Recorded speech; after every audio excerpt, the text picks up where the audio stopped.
You see what he just said? I called you to the impossible. I showed you the impossible. Now go and do the impossible. Because you go in my name.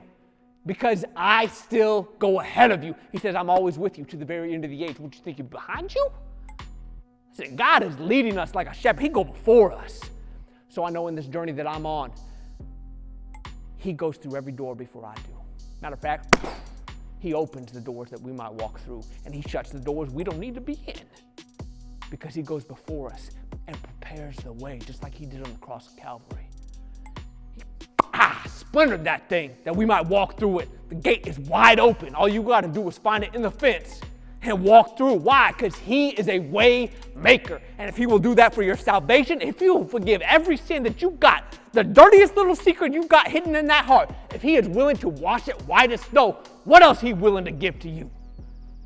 You think it impossible that he could change the course of your whole life? That ain't nothing for God. You think that's harder than salvation? Come on, guys. We got a big God. We got a gracious God. Let's start believing him as such. Let's be daring and bold as lions before this lion of the tribe of Judah.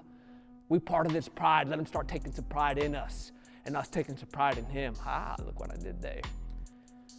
Why? Because he's needing us to go forth. He don't just call you out to leave you floundering. He calls you out to walk you out, to send you out, because he's got purpose and plans for you, and he's got greatness ahead for you. Things for you to touch.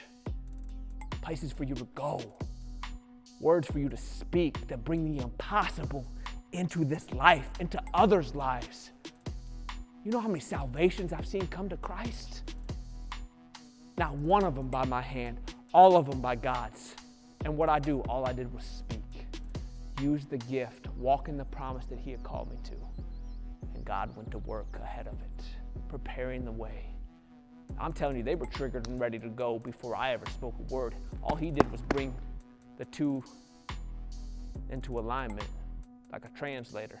Their hearts were prepared, this word was prepared, and boom, he had the meeting. And that's what he does in our lives. So whatever he has called you to, you hang on to it. Through thick and thin, through hell and high water, through hard times and good times, you hold on to the promises, because your God is a way maker, and there is nothing impossible for him. I don't care what anybody else says.